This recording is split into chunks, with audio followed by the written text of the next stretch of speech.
నేను నాకు 19వ ఏటన నేను నా పేరెంట్స్ని వదిలేసి వచ్చేసాను అతని కోసం. అతన్ని నమ్మాను. నన్ను పెళ్లి చేసుకుంటావా అన్నాడు, ఎటర్నల్ అన్నాడు, జీవితాంతం అన్నాడు. సరే పోయాడండి, ఇష్టం లేదన్నాడేమో. నాకు తిరిగి జీవితం అన్న ఉండాలి కదా. ఇంకో అబ్బాయి అయినా నన్ను అప్రోచ్ అవ్వడానికన్నా, నాతో మాట్లాడడానికన్నా నాకేమన్నా మంచి ఇమేజ్ ఇచ్చారా?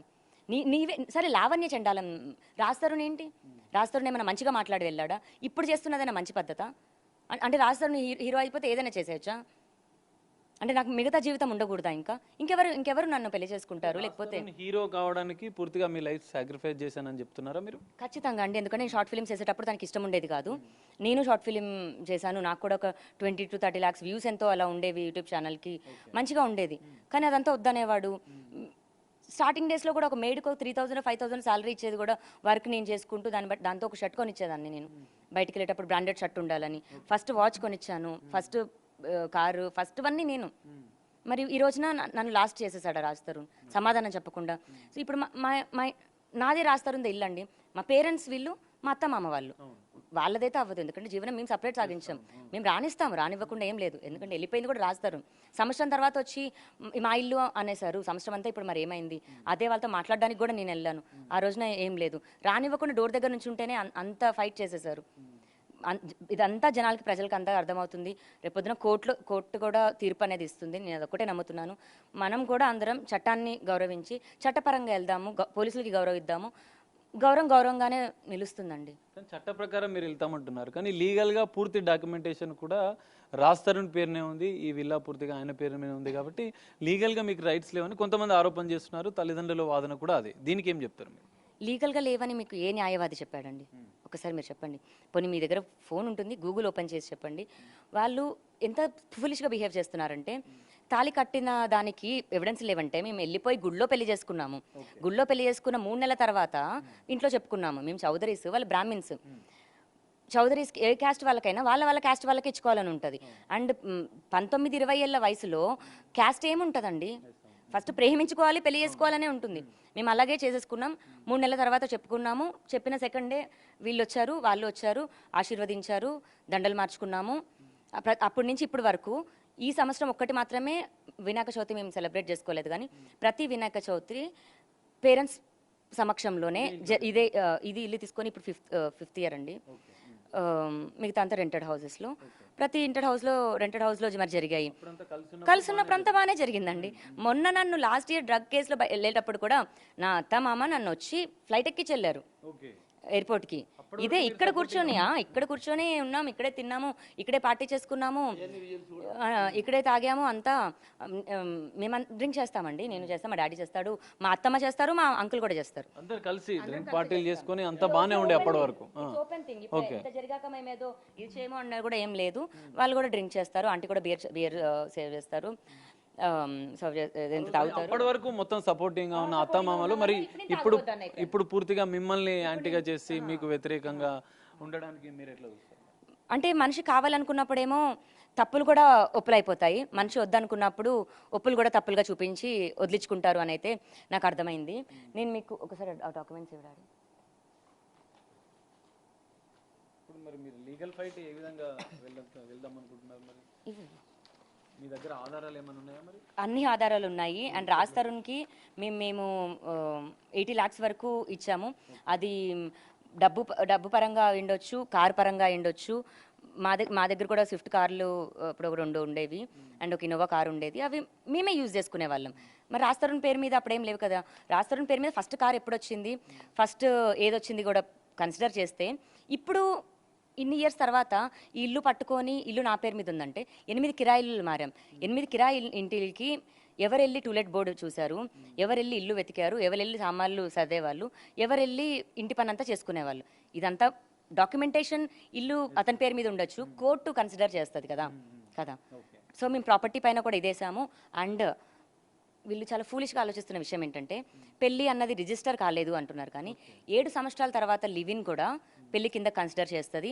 మెయింటెనెన్స్ యాక్ట్ వేసుకోవచ్చు, లివిన్ టుగెదర్లో కూడా మెయింటెనెన్స్ యాక్ట్ వేసుకోవచ్చు అని కూడా మన చట్టంలోనే ఉంది. నేను ఇప్పుడు కూడా మెయింటెనెన్స్ యాక్ట్ లేదు. సంవత్సరం అవుతుంది రాస్తారు వెళ్ళిపోయి. తినడానికి కూడా బేసిక్ దాంట్లో ఉంటూ, మేడ్ కూడా లేకుండా నేను మా తమ్ముడే మొత్తం పనులు చేసుకుంటూ 10 కుక్కలతో అలాగే బేసిక్లో బతుకుతున్నాము. మెయింటెనెన్స్ కట్టలేదు. మరి నా ఇల్లు అన్న రాస్తారు. ఇప్పుడు సొంత ఇల్లు ఉన్నా సరే బేసిక్ మెయింటెనెన్స్ కట్టాలి కదండి. బేసిక్ మెయింటెనెన్స్ కట్టలేదు, పవర్ బిల్లు కట్టలేదు, ఏ బిల్స్ కట్టలేదు. నా ఇల్లు అని వచ్చి ఇప్పుడు గొడవ చేశారు. మేము అప్పు చేసి నా ఉన్న బంగారం కూడా పెట్టేసి నేను మెయింటెనెన్స్ కట్టుకున్నాను. నా ఇల్లు నన్ను బయటికి మెడ కట్టుకొని బయటికి పంపించారు. ఎంతవరకు అది కరెక్ట్? అంటే లావణ్యకి సపోర్ట్ ఇది లేదు అని. నాకు నిజం తెలిసిన ప్రతి మనిషికి లావణ్య సపోర్ట్ ఖచ్చితంగా ఉంటుంది. అదొకటే చెప్తాను. సో నేను నార్కోటిక్స్ అంటారు. నేను పెట్టిన కేసెస్ అండి, నేను పెట్టిన కేసెస్ హైదరాబాద్లో ఎంతమంది నార్కోటిక్స్ వాళ్ళని నేను పట్టించాను అని 1 సెకండ్ చూపిస్తాను. మీరు ఇప్పటికే రాజ్ మీద కూడా కొన్ని సంచలన ఆరోపణలు చేస్తున్నారు, మరికొన్ని ఆధారాలు కూడా బయట పెడతామంటున్నారు. అసలు ఏంటి అవి? రాజ్ తరుణ్కి నాకు మేము పిల్లలు ప్లాన్ చేసుకుంటున్నప్పుడు తనకి పిల్లలు వద్దు అని అన్నప్పుడు మేము మెడికల్గా అబార్షన్కి వెళ్ళాము. మరి అది మళ్ళీ ఇన్ఫెక్ట్ అయ్యి నాకు బాడీలో ఆర్గన్ తీసేశారు. ఇప్పుడు తన ప్రాపర్టీ తనకి ఇచ్చేస్తాము. నా బాడీలో ఆర్గన్ నాకు ఇచ్చేస్తాడా? నేను అంతవరకు ఇప్పుడు ఫైట్ చేస్తాను. నన్ను ఎందుకు ముట్టుకున్నాడు? మరి నా పేరెంట్స్ పర్మిషన్ తీసి ముట్టుకున్నాడా? నా మెడలో తాళి కట్టకుండా మరి నన్ను ముట్టుకున్నాడంటే 376 పడుతుందా? 376కి అర్హుడు అవుతాడా రాస్తారు పేరెంట్స్ అవుతారా? 3 సంవత్సరాలు వాడుకున్నాడు, 3 సంవత్సరాలు ఉన్నాడు నా కొడుకు అని చెప్తున్నాడే. 3 సంవత్సరాలు వాడుకున్న దానికి ఏమి విలువ కడతాడు? కూతుర్ని కానీ మాకు ఇస్తాడా? ఇవ్వమనండి. ఈ అన్ని ప్రశ్నలకి రాజ్ వాళ్ళ పేరెంట్స్ కానీ రాజ్ కానీ సమాధానం చెప్పాలి ఖచ్చితంగా. 3 సంవత్సరాలు కానీ, ఒక్కసారి కానీ, 2 సార్లు కానీ. మరి పెళ్లి చేసుకునే ఉద్దేశం లేకుండా నీకు అమ్మాయి భార్య కాకుండా ఎందుకు ముట్టుకున్నావు? నీదని ముట్టుకున్నావా? ముట్టేసుకొని వాడేసుకొని ఈరోజు నీకు ఇంకా అవసరం లేదు. ఆ రోజు నీకేమీ లేదు. లావణ్య కారు కావాలి, లావణ్య ఒళ్ళు కావాలి, అన్నీ కావాలి. ఈరోజు హీరోయిన్లు వచ్చారు, వెళ్ళిపోతున్నావు. సరే మనిషిగా వెళ్ళిపోయాం. బాధ్యతలు మేము నమ్ముకొని ఉన్నాం, డిపెండెంట్గా ఉన్నా, ఏ పని చేయనివ్వాలా. MBA చేసి వచ్చాను నేను సింగపూర్లో. అంటే ఇప్పుడు రాజ్ తరుణ్కి సంబంధించిన కెరీర్ విషయంలో ఎంతో సపోర్ట్ చేసి ఇప్పుడు చాలా ఆవేదన చెందుతూ మాట్లాడుతున్నారు మీరు. ఇప్పుడు రాజ్ తరుణ్ హీరో అయిపోయిండు, లావణ్య జీరో అయిపోయిండు. మరి ఇప్పుడు ఏం చెప్తారు మీరు? లావణ్య ఎప్పటికీ జీరో అవ్వలేదండి. రాజ్ తరుణ్ హీరో అవ్వడానికి వెనకాల ఉన్నాను నేను అంతే. నేను కెరియర్ పరంగా ఏమీ చేసుకోకుండా ఇన్కమ్ సోర్స్లో ఉన్నానేమో, కానీ నా సెల్ఫ్ రెస్పెక్ట్కి, నా డిగ్నిటీకి నేను ఎప్పటికీ ఫైట్ చేస్తాను. దానికోసం నేను ఉంచున్నాను. ఒక్కదాన్ని నేను ఇంతమంది కలిసి పోరాడుతూ నన్ను తొక్కించాలని చూస్తున్నారు. ఇప్పటికి కూడా చట్టపరంగా వాళ్ళు వెళ్ళట్లేదు. అటాకులు చేస్తున్నారు, ఫిజికల్ అటాకులు చేస్తున్నారు. అది మీ అందరికీ కనిపిస్తుంది. ఇంకా మనం ఇన్సల్టింగ్గా మాట్లాడుకుంటూ ఈరోజు హీరోలు కూడా అవసరం లేదండి. మనుషులుగా మాట్లాడుకుందాం. ఇక్కడ నేను ఆడవాళ్ళకో చట్టం, మగ చట్టం అనుకుంటూ డిస్క్రిమినేట్ కూడా చేయట్లేదు. మనుషులం మనం. అన్యాయం న్యాయంకి మాత్రమే చేస్తున్నాను. నాకు అన్యాయం జరిగింది ఖచ్చితంగా. ఒక మగాడి విజయం వెనక ఆడది నవ్వుతేనే, ఆడ సంతోషం ఉంటేనే మగాడి విజయం ఇదవుతుంది. ఆడది ఇంట్లో ఏడిచిన రోజున ఏ మగాడి జీవితం బాగోదు.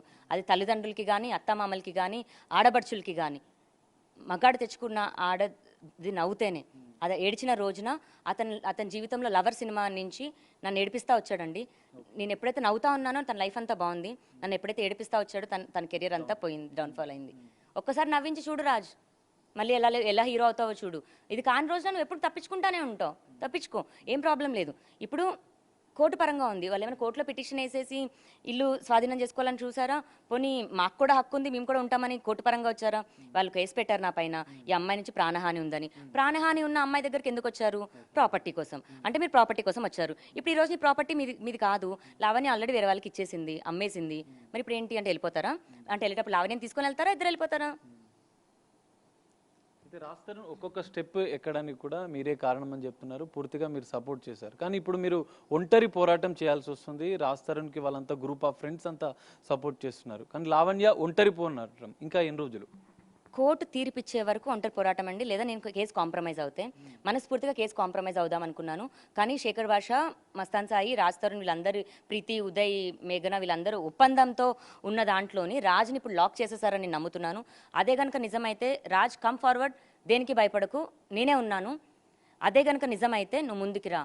ఇల్లా ప్రాపర్టీగా తోటకూర కూడా కాదు, ఇవన్నీ సాల్వ్ చేసుకొని నేనే యూఎస్ వెళ్ళిపోదాం అనుకున్నాను. బేసిక్గా నేను యూఎస్ వెళ్ళిపోవాలండి. మళ్ళీ అంతా నా పైన ఏం లుక్అవుట్ నోటీస్ లేదు, నేనేమన్ని క్రిమినల్ క్రైమ్ కూడా నేనేం చేయలేదు. హ్యాపీగా నా లైఫ్ నేను ఫార్వర్డ్ ముందుకు వెళ్దాం అనుకున్నాను. ఇంకా మూవ్ ఆన్ అయిపోదాం అనుకున్నాను. ఎక్కడ అవనిస్తున్నారు నన్ను? అబ్బాయి వెళ్తున్న కొద్దీ అవును.